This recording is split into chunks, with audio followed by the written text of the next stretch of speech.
तो हेलो बच्चों, आज की इस वीडियो में हम लोग वैदिक सभ्यता से संबंधित जितने भी महत्वपूर्ण प्रश्न हैं जो वन डे एग्जाम में पूछे जाते हैं और जो पूछे गए क्वेश्चन, उन सभी क्वेश्चनों को हम लोग वन शॉट वीडियो में कवर करने वाले हैं।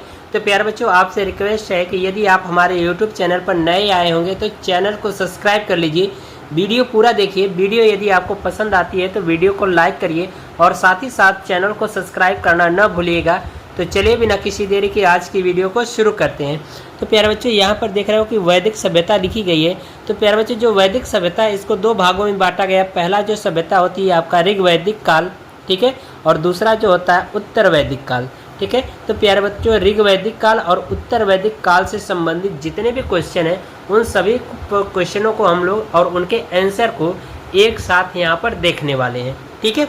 तो चलिए हम लोग सबसे पहले यहाँ पर देखेंगे जो ऋग वैदिक काल है, इसका जो समय है वो कब से कब तक है माना जाता है।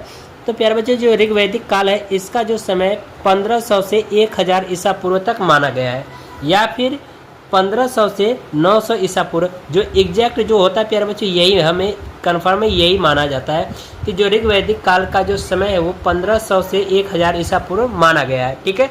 और यहाँ पर जो उत्तर वैदिक काल है, उत्तर वैदिक काल का जो समय है वो 1000 से 600 ईसा पूर्व माना जाता है, या फिर कहीं कहीं पर ये लिखा गया होता है 900 से 600 ईसा पूर्व। लेकिन जो एग्जैक्ट है, जो इतिहास के बुक में देखोगे आप लोग, तो यही आपको समय दिया गया है, ठीक है। तो पेपर में यदि आपको ये ऑप्शन मिलेंगे तो इन्हीं पर टिक करना है।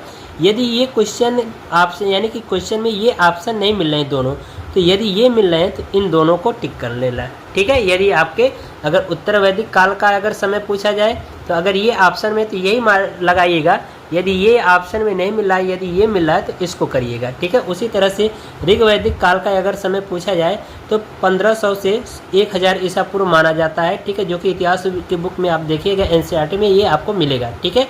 अगर ये ऑप्शन में है तो इसी को टिक करिएगा। यदि ये ऑप्शन में नहीं मिला है तो प्यारे बच्चों ये भी माना जाता है, कहीं कहीं बुक में लिखा गया है, किसी बुक में ये भी माना जाता है। तो यदि ये ऑप्शन में है तो इसको टिक कर लीजिएगा, ठीक है। चलिए अब यहाँ पर हम लोग ये तो हम लोगों ने बात कर लिया ऋग वैदिक काल का जो समय कब से कब है और उत्तर वैदिक काल का समय कब से कब है, ये देख लिया, ठीक है। तो यहाँ से आपके दो क्वेश्चन पूछे जा सकते हैं, ठीक है। अब इसके बाद आइए इनसे संबंधित जो पहला क्वेश्चन है उसको देखेंगे जो महत्वपूर्ण है।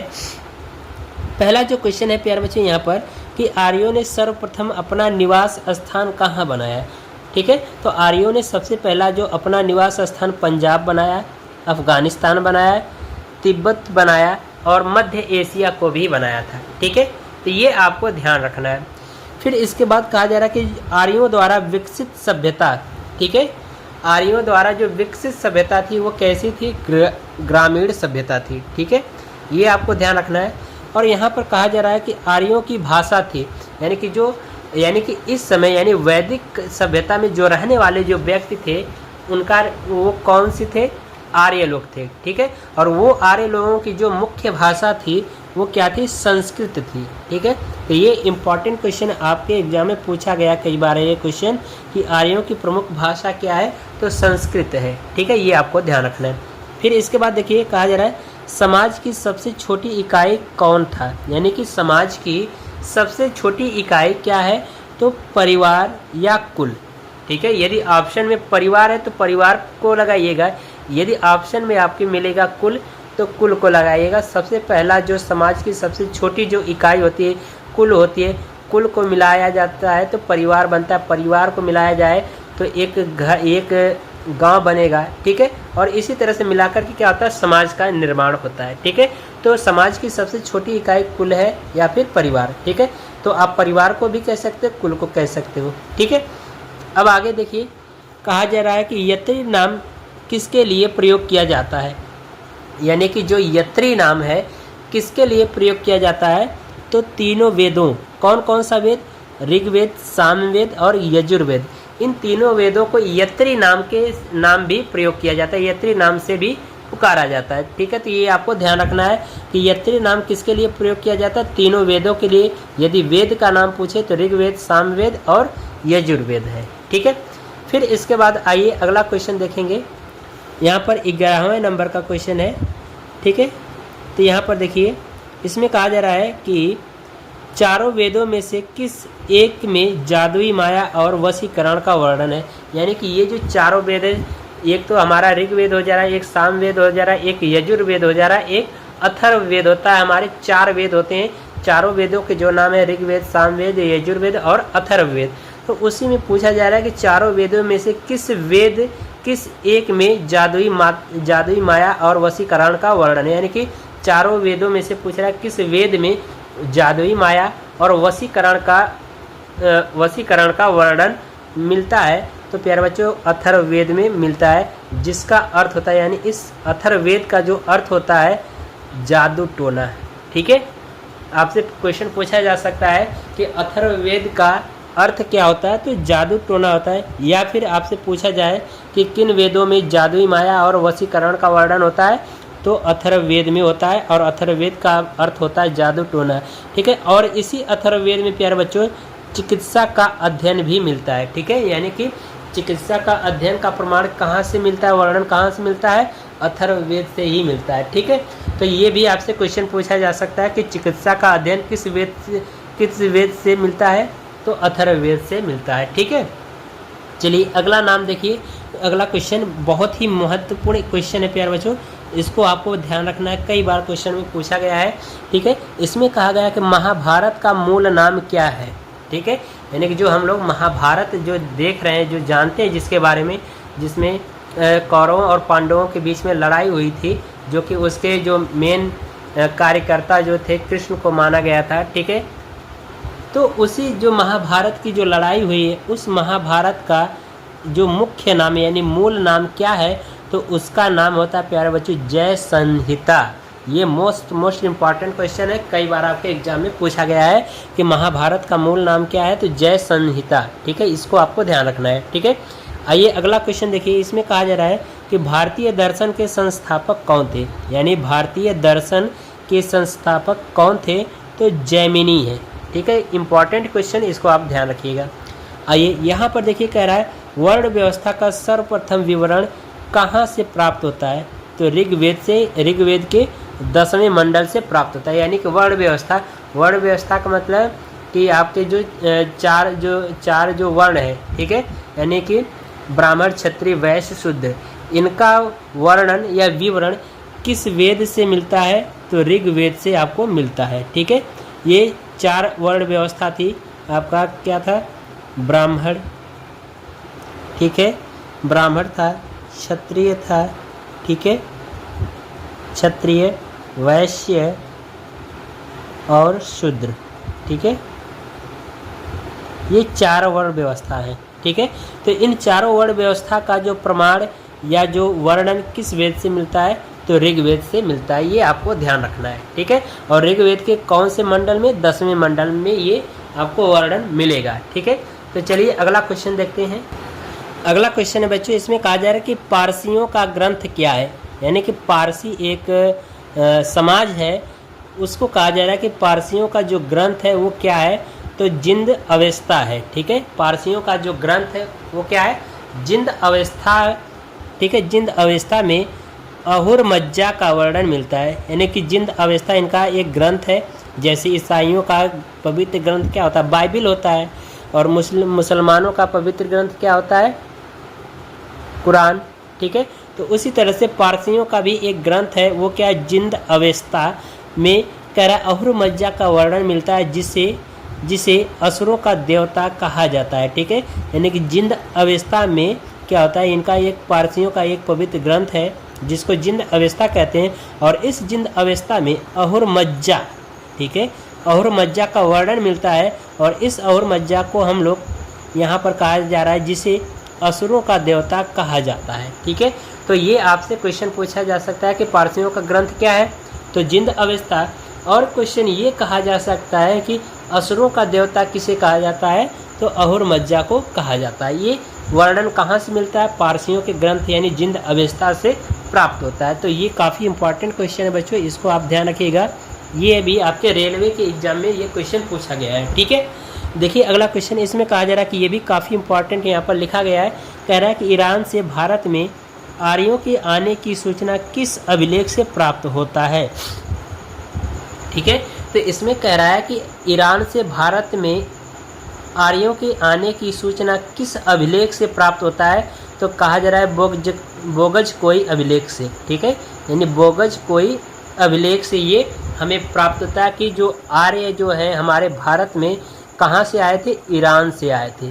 ठीक है, तो ये भी यहाँ से दो क्वेश्चन तो हो ही जाएगा। एक तो कह रहा है कि ईरान से भारत में आए आर्यों की सूचना किस अभिलेख से मिलता है, तो बोगज कोई अभिलेख से मिलता है। और क्वेश्चन ये भी बन सकता है कि जो आर्य हैं वो भारत में किस देश से आए, तो ईरान देश से आए हैं। ठीक है, ये आपको ध्यान रखना है। अब देखिए अगला क्वेश्चन यहाँ पर कह रहा है कि दशराज युद्ध का वर्णन किस वेद से मिलता है। ठीक है, मोस्ट इम्पॉर्टेंट क्वेश्चन है ये, आपकी यूपी पुलिस एग्जाम में पूछा गया क्वेश्चन है कि दशराज युद्ध का वर्णन किस वेद से मिलता है, तो ऋग्वेद के 7वें मंडल में मिलता है। ठीक है, तो यहाँ से दो क्वेश्चन पूछ जाएंगे कि दशराज युद्ध का वर्णन किस वेद से मिलता है, तो एक तो हो जाएगा ऋग्वेद से, और पूछ देगा कि ऋग्वेद के कौन से मंडल में है, तो वे 7वें मंडल से प्रमाण मिलता है दशराज का युद्ध। ठीक है, अब इसमें देखिए कहा जा रहा है सभा और समिति को क्या कहा जाता है, यानी कि उस समय यानी कि वैदिक काल व्यवस्था में, यानी वैदिक काल में या फिर ऋग्वैदिक काल में कहा जा रहा है कि सभा और समिति को क्या कहा जाता है, तो इसको कहा जाता है प्रजापति की 2 पुत्रियां। ठीक है, यानी कि उस समय वैदिक काल में, ठीक है, वैदिक काल में सभा और समिति को क्या कहा जाता है, तो प्रजापति की 2 पुत्रियां कहा जाता है। और इसका वर्णन किस वेद से प्राप्त होता है, तो अथर्ववेद में प्राप्त होता है। ये आपको ध्यान रखना है। ठीक है, चलिए अब यहाँ पर ये क्वेश्चन देखिए मोस्ट इम्पॉर्टेंट है। यहाँ पर देखिए स्टार लगा करके इसको मैंने लिखा है। तो यहाँ पर कहा जा रहा है कि यहाँ पर अस्तोमा सदगमय वाक्यांश कहाँ से लिखा गया या लिया गया, ये ध्यान रखना है। अस्तोमा सदगमय वाक्यांश कहाँ से लिया गया, तो प्यारे बच्चों ये देखिए इसका आंसर है बृहदारण्यक उपनिषद से। ठीक है, यानी इसका जो अस्तोमा सदगमय वाक्यांश कहाँ से मिलता है, तो बृहदारण्यक उपनिषद से प्राप्त होता है। ये आपको ध्यान रखना है। ठीक है, ये भी देखिए क्वेश्चन 20वें नंबर का, ये भी मोस्ट इम्पॉर्टेंट है। ये भी देखिए स्टार लगा कर लिखा गया है। यहाँ पर लिखा गया है सत्यमेव जयते किस ग्रंथ से लिया गया है। सत्यमेव जयते आप देखे होंगे कोर्ट में ऊपर लिखा गया होता है सत्यमेव जयते, तो यह शब्द किस ग्रंथ से लिया गया है, तो प्यारे बच्चों ये आपको ध्यान रखना है, मुंडकोपनिषद से लिया गया है। ठीक है, मुंडकोपनिषद से लिया गया है। कौन, सत्यमेव जयते जो वाक्यांश है या जो ये बातें यहाँ पर लिखा गया है सत्यमेव जयते, इसका वर्णन किस ग्रंथ से लिया गया है, तो मुंडकोपनिषद से लिया गया है। ठीक है, ये आपको ध्यान रखना है। फिर इसके बाद देखिए कहा जा रहा है आर्यों द्वारा खोजी गई धातु कौन सी थी, तो लोहा है। ठीक है, ये आपको ध्यान रखना है। अब इसके बाद यहाँ पर देखिए कहा जा रहा है वैदिक काल में मुद्रा की इकाई क्या थी, यानी कि ये वैदिक काल से क्वेश्चन पूछा जा रहा है कि वैदिक काल में मुद्रा की जो इकाई है वो क्या थी, तो निष्क और शतमान।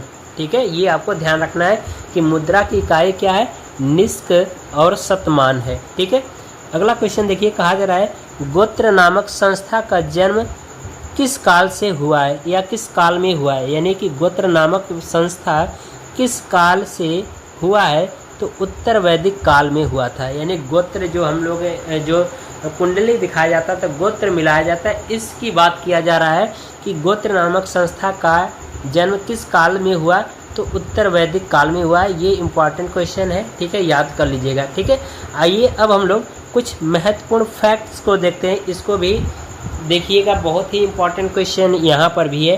तो इसमें देखिए पहला जो फैक्ट्स है इसमें कहा जा रहा है कि गायत्री मंत्र का उल्लेख ऋग्वेद के 3रे मंडल में है।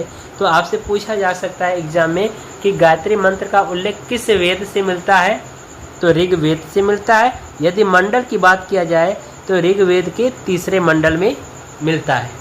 किसका उल्लेख, गायत्री मंत्र का उल्लेख। ठीक है, ये भी क्वेश्चन देखिए इंपॉर्टेंट है। कहा जा रहा है कि गायत्री मंत्र की रचना विश्वामित्र ने की थी। तो आपसे क्वेश्चन पूछा जाता है कि गायत्री मंत्र की रचना किसने की, तो विश्वामित्र ने की। ठीक है, ये आपको ध्यान रखना है। फिर इसके बाद देखिए अगला क्वेश्चन, इसमें जो फैक्ट्स है इसमें कहा जा रहा है कि ऋग्वैदिक काल, ऋग्वैदिक समाज, ठीक है, पितृसत्तात्मक था। पितृसत्तात्मक का अर्थ होता है प्यारे बच्चों कि जैसे कि यदि एक राजा है, ठीक है, और उस राजा का अगर मान लो कि राजा के 3 बेटे, जो सबसे बड़ा वाला जो बेटा होगा, तो यदि राजा का सिंहासन का जो उत्तराधिकारी कौन बनेगा, उसका बड़ा पुत्र बनेगा, ठीक है। तो ये होता है पितृसत्तात्मक व्यवस्था। तो उस समय राजा का जो सबसे बड़ा पुत्र होगा वही राज सिंहासन को संभालने के लिए राजा बनाया जाएगा। तो ये पितृसत्तात्मक व्यवस्था होती है। तो इसी को कहा जा रहा है कि ऋग्वैदिक समाज जो था वो पितृसत्तात्मक व्यवस्था था, और जो उत्तर वैदिक काल है वो भी, या उत्तर वैदिक जो समाज है वो भी आपका कौन सी व्यवस्था था, पितृसत्तात्मक था। उसको भी आपको ध्यान रखना है। फिर इसके बाद देखिए कहा जा रहा है कि ऋग्वैदिक काल में जंगल की देवी किसे कहा जाता है, तो अरण्यानी को कहा जाता है, ठीक है।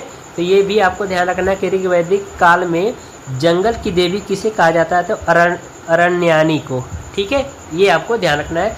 फिर इसके बाद देखिए कहा जा रहा है कि सर्वाधिक प्राचीन पुराण, सबसे पुराना जो पुराण है वो कौन सा है, मत्स्य पुराण। तो ये काफ़ी इंपॉर्टेंट क्वेश्चन, ये भी कई बार आपके वनडे एग्जाम में पूछा गया क्वेश्चन है कि सबसे प्राचीन पुराण क्या है, तो मत्स्य पुराण है, ठीक है, ये आपको ध्यान रखना है।